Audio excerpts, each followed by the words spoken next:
Hi, everyone, and welcome to Human Centered, brought to you by VMLY&R. I'm Nick Brunker, a director of experience strategy and your host for the show. Thanks for dialing us up. On every episode of Human Centered, we explore how brands both large and small are creating meaningful customer experiences and discuss how professionals like you can tap into CX best practices to create value and gain traction in transforming your business. On today's episode, we're going to explore the guiding principles of building and delivering value-centered experiences for kids, a unique challenge as CX practitioners must balance privacy, regulations, and of course, ethics to serve this type of customer. To jam on that topic today, I'm pleased to be joined by a fellow director of experience strategy here at VMLY&R, Eric Ackley, to the show. Eric, thanks for joining us. Welcome aboard. Thanks, Nick. Happy to be here. Before we dive in, I'd like to give you a chance to tell us a bit more about you and your background. Yeah. So, first of all, like I said, I'm really happy to be speaking on this podcast. This is a topic I'm very passionate about and one I've spent, quite a few years working on and still really exploring and trying to develop it further. So, yeah, really happy. My background, I went to school for visual design. And while there, I took a bunch of coding classes because I got really excited in that. And my journey was a bit of, a meandering to where I am today as a director of experience strategy. So, kind of building all those sites, and this was the early 2000s. So it was the era of Flash websites, and I got really excited by the coding aspect and the motion graphics and the design. I was able to kind of pull all those things together, which was great. It's not today, but back then it really was a great tool. But most importantly, through all of that, I always had this interest in people and experiences. I fondly remember the days kind of reviewing creative ideas and wondering, would anybody actually do this? Or, does this really solve a problem? And I remember thinking that, early on, I wasn't as vocal to kind of say it out loud, but it was definitely something I had been thinking throughout my early career. And after that, I got really pointed towards experience, first as an experience designer and today as an experience strategist. And for me, it's creating that value-driven experience. It requires a deep understanding of who the audience is. And often we're looking at their ultimate jobs to be done or their need states, and finding that opportunity to speak to people and hear their stories and explore their journeys and find ways that brands can deliver true value is what I'm doing today. And I feel very fortunate to do that. That's very cool. So a lot has been written and regulated over the years about how brands should market to kids in the traditional advertising sense. And even you and I talked about that as we started to prepare for this podcast. But you're a strong advocate for taking those core principles of human-centered design and applying them to how brands should build experiences, not just the ads for the kids. Why do you think that is such a big opportunity area? Oh, absolutely. 100%. I think it's a huge opportunity for brands and the media to do right by kids, not to exploit them, or abuse their trust, which, I find unfortunately all too common, or even just see them as a means to a purchase. When you search the term marketing in Google, and this was something I found really interesting, it reads, and I want to read this verbatim, it reads, the action or business of promoting and selling products or services, including market research and advertising. And I think the key piece there is that is the selling products or services. And I found that really interesting. But, when you search marketing on the American Marketing Association site, you'll see that the meaning and the definition is really different. So there it reads, marketing is an activity, set of instructions and processes for creating, communicating, delivering, and exchanging offerings that have value for customers, clients, partners, and society at large. Again, that's value for customers, clients, partners, and society at large. I think that's the really key piece. So the important questions we really should ask ourselves with working with brands that have products geared towards children is how can we understand what makes them unique and really deliver that value to them, their parents, and society at large. Nick, have you ever been to JFK's JetBlue terminal? I'm not sure if you have, but no, I haven't. So, I was traveling with the family, and while I was there, I noticed that JetBlue has, a kids' play space in that terminal. And then, when I was thinking about it, it's really that notion of value for children, parents, and society at large right there. So for the kids, It's a place to unwind before a long flight. They can come in, they can play, they can have some fun. Typically, parents are getting to the airport early.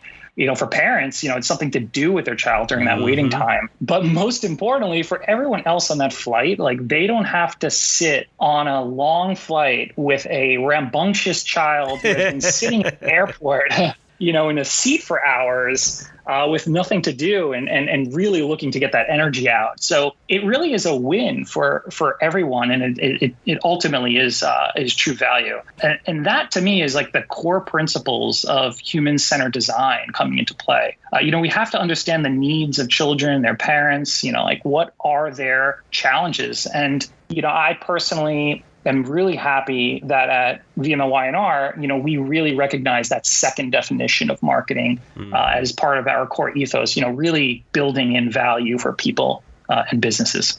And there's so many opportunities to do things like that when you start to dig into the true jobs to be done and look at it from multiple audiences. We'll talk about that as one of our key principles a little bit more and talk about how, when you're doing right by the kids, you're ultimately doing right by the parents in a lot of ways. But some of the stats are just staggering in terms of just the sheer volume of not only the number of kids in the U.S. that are between 5 and 12, I think it's 26 million, but also the amount of media they consume, how very quickly at an early age, I think by age 3, they can recognize brands by package shape, color, long before they can read. And then, you get into the opportunities where they start to recognize brands and logos.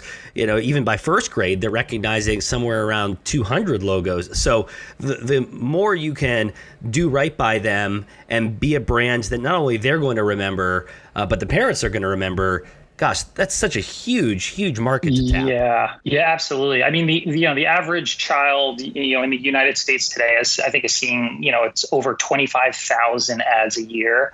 And as you mentioned, their brands play a critical role in their lives. They could recognize those logos and they're asking for those brands by name. But, brands have so much influence, and it's really up to us as marketers to swing on the right side of that and have that positive effect on kids and deliver value.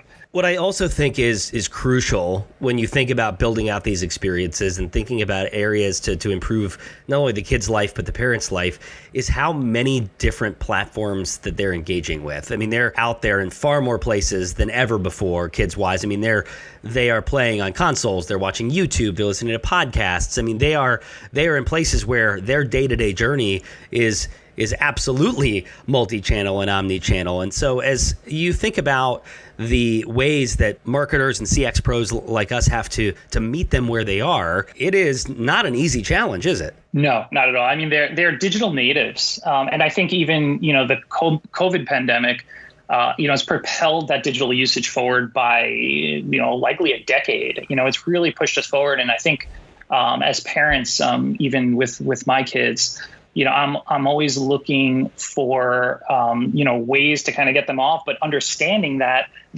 connection that they were missing for all this time. They're finding that on digital platforms, for Roblox, a game that, I'm all familiar with. I'm constantly telling my kids to get off of it, as you probably are as well. I mean, that Roblox is worth $45 billion. $45 billion. Its growth is tremendous. And, 52% of kids are playing consoles weekly, and half of kids on the ages 6 to 8 are actually watching YouTube daily. And even 61% of kids 2 to 14 are reporting that they're using Netflix to watch TV weekly. I mean, these numbers are staggering. Yeah, and I have a funny story about my son Nolan, who is definitely in that group. He's 4.5, and speaking of Netflix, he and I and our family were on a vacation out kind of in the woods in Ohio. It's called Hocking Hills for anybody that knows the Ohio topography in the region. And of course, being kind of out in the middle of nowhere, even a nice cabin has Wi-Fi, but some of the TVs obviously are not smart TVs because your goal of getting out to Hocking Hills is to go outside and walk around and have fun and not sit in a cabin and watch TV. So it was the evening time, and we were sitting around and making dinner at the cabin, and we turned on the TV for him to watch something, and they had, I think it was Dish or something, one of the satellite channels, and he was watching something, and he said, "Hey, Daddy, can we just go back to the beginning? Can we start a new show?" And I was like, "No, no, Nolan, yeah, we can't. This is live TV. This is something that is on. It's just we have to watch what's on." And it dawned on me in that moment as we were getting ready for this podcast and thinking back to that, like that concept is foreign to him. I mean, we do obviously watch live TV occasionally, but when that's how you are brought up, those are expectations that they are going to expect and obviously would be looking for as they start to grow older and get into their adolescence and looking to potentially spend money with brands. It's just crazy to think about how that mindset, we kind of take it for granted because we lived it, and they just don't because of how young they are and how indoctrinated they are to just watching what they want when they want. Yeah, that's so funny. So, it's the same. It's the same here. Or even when we put on, the regular TV, and they want to, pick the exact show that they want. It's just that. That idea that Netflix has changed everything for kids. There is some good news in that, kids also do still love to read, magazine subscriptions, things like Scholastic News and, Nat Geo Kids and Sports Illustrated Kids. We have the Weekly here and Scouts Life as well. They still have circulations in the millions, and even kids' book sales have grown 32% from a year ago. But the reality is kids need to get out. They need to get back outside, to have real experiences in the physical world. And as we see more and more opening up, after, vaccinations and improvements from the pandemic, there's a real opportunity to create some truly memorable experiences for kids. Let's dive into some of those guiding principles now. There are 3 of them we'll have time to touch on today. The first one being win with kids and parents. Secondly, seamlessly integrate between their real and their virtual worlds. And finally, don't just entertain, find ways to educate and inform as well. We'll start at the top. Much like brands must journey map and plan experiences for multiple personas, marketing to kids has a very similar construct because not only are we looking to deliver real value for those kids, but there's also a parallel value chain for the parents as well. Talk to us a little bit more about that and some examples of how to approach it. Yeah, so kids don't conform to a typical purchase decision journey. They're not the customers. They're the consumers here. And the journey we often look at for kids is really around growth and maturity. And the most important aspect of mapping that journey anyway is to identify those pain points and the areas of opportunity. One major tension I think, that we could look at that kids are grappling with is this notion of safety and freedom. They're looking for their freedom. They're going to push those boundaries. They're going to go a little further and a little further from their parents, but when they go too far and they feel unsafe, they're going to come back for that security that they crave. And parents, this rings true as well. Their role as parents is to create, to guide their children towards this future of independence. Mapping a life journey uncovers a lot of these tension points, and that's where we find where the valuable solutions can unlock that real value for them. Another aspect of the journey that we look at, I find really interesting is what happened when something goes wrong. And when you asked about an example, I think one that I personally love is what happened when a boy left his giraffe, Joshy, at the Ritz-Carlton in Florida. And you might have heard this one, but if not, I'll just go through it. When his parents discovered that their giraffe was missing when they got home, they called the hotel to report the animal missing. And a few days later, they got a package and it arrived at their house. And it didn't only include the giraffe safe and sound, but it included like a binder of photos that they took of the giraffe in all different areas of the resort. So, lying on a lounge chair and eating dinner and how amazing is that? They even printed like an ID card with the giraffe on it. And that goes a long way to not only giving that kid this fantastic story to tell his friends, but the family, the parents, to form that deeper connection with that brand. And again, the Ritz-Carlton is always been known as having amazing customer service, and it continues that, really, really leans right in on that. And speaking of, telling those stories to friends, like, how that kid comes in and can tell that amazing story. We can all remember, the show and tell in kindergarten and excited we were. My son's in kindergarten now, and he loves those days that he gets to come in and tell a story to the room. When I interviewed a 9-year-old boy recently, I asked his favorite brand, and he told me Nike, which is not a surprise. But, when I asked why, it was funny because it wasn't because, he felt the Nike sneakers made him a better athlete or anything like that. It was these were Kyrie 5 SpongeBob sneakers. So I don't even know if he was wearing it to play any sports at all. But his main reason was that he loved, he really loved bringing those new pairs into school to show his friends. This really is about a moment of being unique, being special. It's easy to be misconstrued as just being selfish, like, oh, I want to come in and show off my stuff. But it's really about finding that opportunity to be different and unique. And that's something that, when you look at the life stages of children, you'll find that that's an area to be explored. A key takeaway from that Ritz-Carlton example too is that you don't necessarily have to be a luxury brand or even have massive budgets to find these moments in your customer journey and make them memorable. Sure, that's one of the things that Ritz-Carlton is known for, but the underlying company culture and CX maturity, that can be accomplished by any brand. It just takes a deliberate, ongoing focus on what your customers need and how you can better serve them with the experiences that they have with your brand. I think it's just fascinating. Yeah, you know what? You actually you're reminding me of another story that I think is really interesting. So Bungie, the game developer, the creators of Halo, there was this story that this distraught father reached out to Bungie because his son was actually in the hospital receiving a liver transplant right during the holidays, which was during the time period where they were releasing the new Halo. And his son was like a huge, huge Halo fan. And he knew that he was not going to be able to be at home to be able to play because he's going to be recovering in the hospital. So first he received like a get well card signed by the entire Bungie team. And I mean, that alone is amazing. Yeah. But they also sent him a custom helmet that was based off the main character.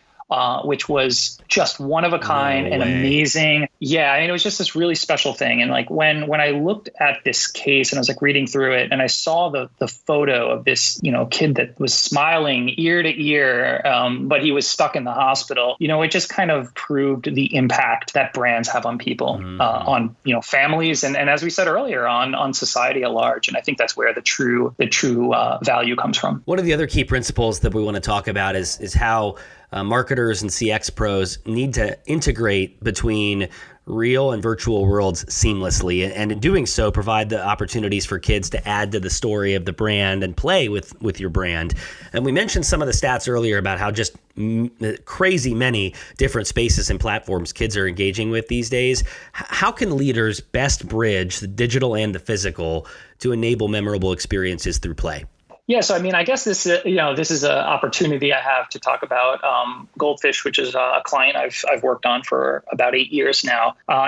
During the time that I worked on Goldfish Crackers, I've worked on everything from TV commercial that lets kids decide the next part of the story, which is really cool. It's kind of a choose your own adventure TV series that's run as commercials. Mobile games, we have millions of downloads of mobile games to branded partnerships. Just a side note, actually, on the partnership. So, that the power of influencers is real. And so I was just not noting down before this, some interesting stats related to influencers. More than 34% of kids will actually consider social media stars to be among their top role models, more so than musicians, athletes and actors. So I found that really interesting. Yeah. But I've been fortunate, to create a wide range of experiences for kids. But one that actually I would consider the one I'm most proud of is when we actually taught kids and families to create stop motion animation. And again, we did this for the Goldfish brand. The idea didn't come out of left field. We had already created commercials with Stupid Buddy Studios. They create Robot Chicken. So we were being authentic. We weren't, I think authenticity is really key for brands, not just jumping into a space that you've never played in. You have no reason to be there. just for the sake. I think that's wrong. But we were being authentic. We were in that space. We were working with the best. And so we tried, we decided that creating that moment where we can teach kids stop motion would unlock that true value for families.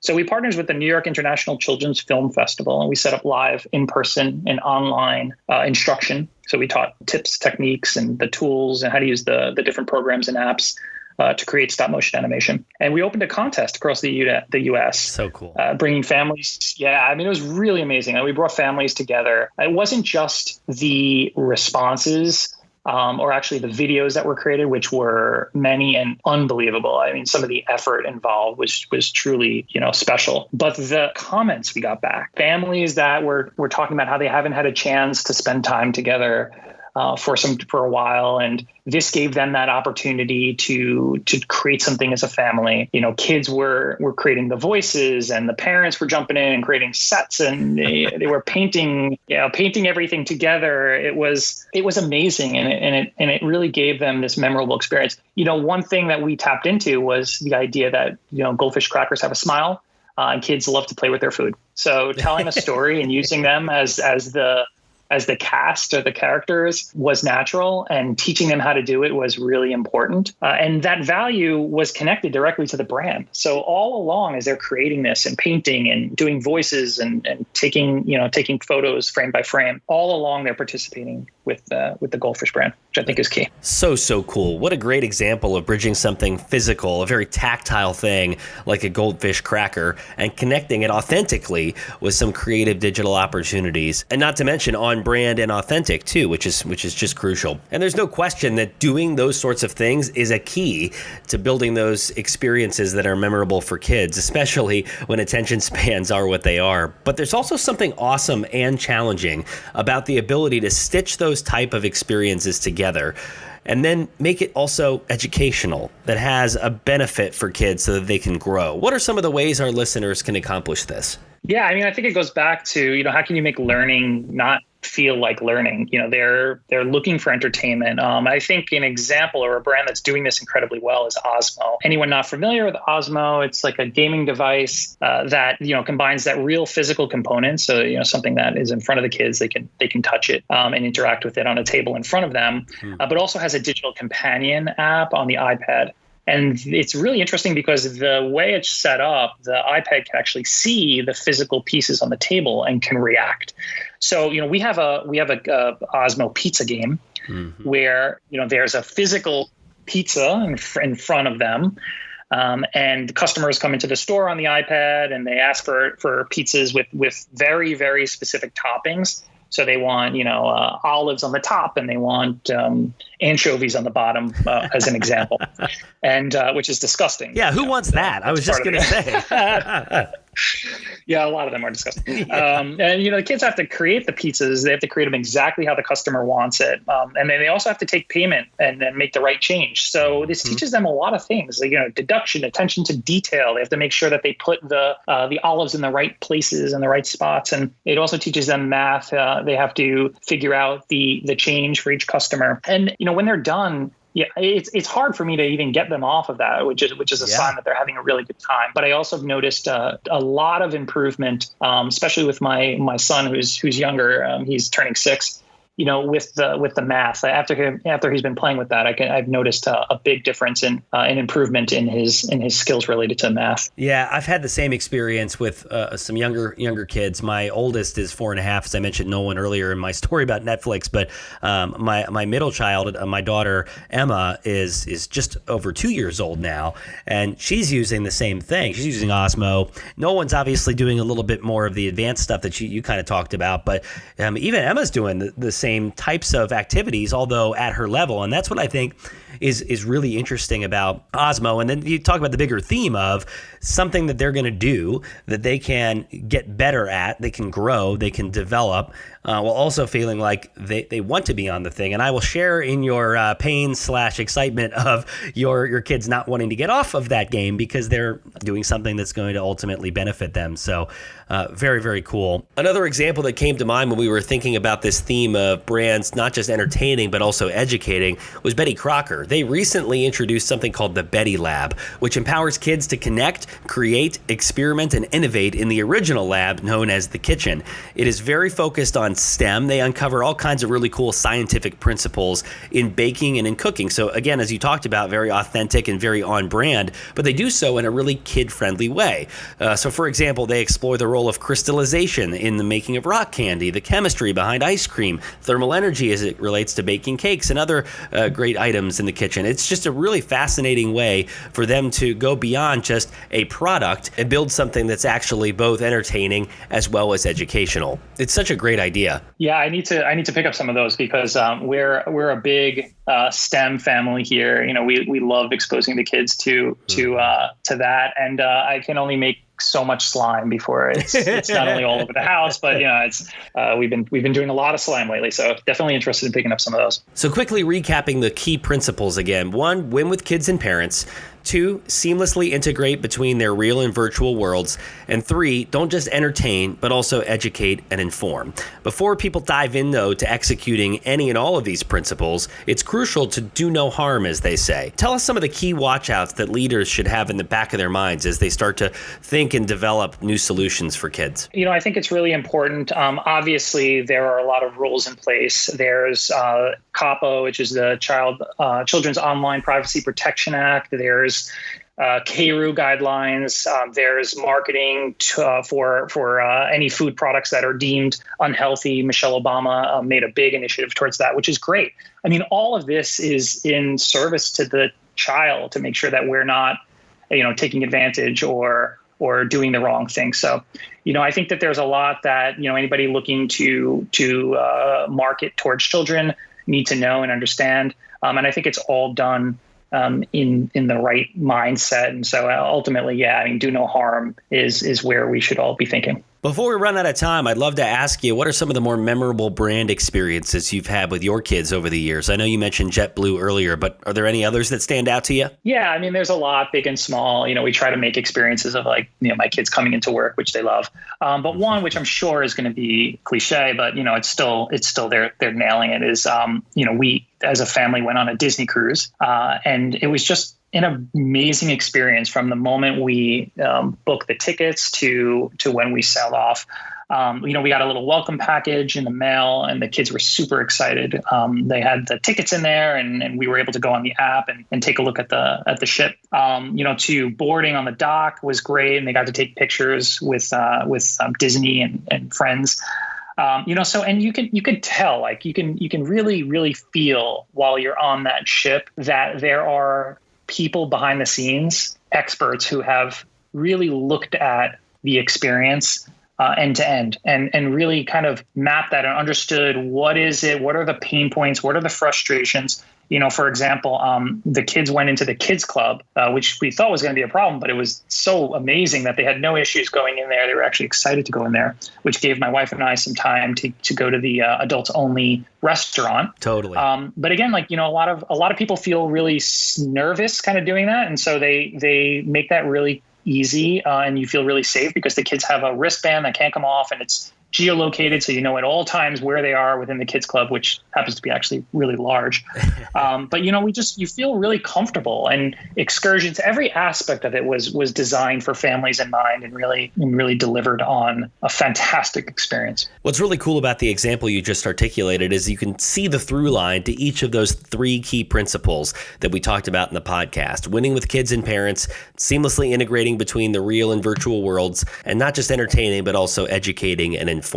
Really cool stuff. Such a great conversation today. We really appreciate all of your insight. Thanks again for joining us, Eric. Yeah, thank you. Really had a lot of fun. Appreciate it. Sure thing. And thanks to you all for listening to Human Centered as well. To learn more about our CX practice and our approach to the work, check us out online at VMLY&R.com/CX. We'd also love to hear your feedback on the show. Please give us a rating and offer up your thoughts wherever you listen to your podcasts, including Apple, Spotify, Stitcher, Amazon, and more. Have a topic idea or just want to drop us a line? You can connect with me on Twitter at Nick Brunker or shoot us an email. The address is humancentered@vmlyr.com. Thanks again for listening. We'll see you next time.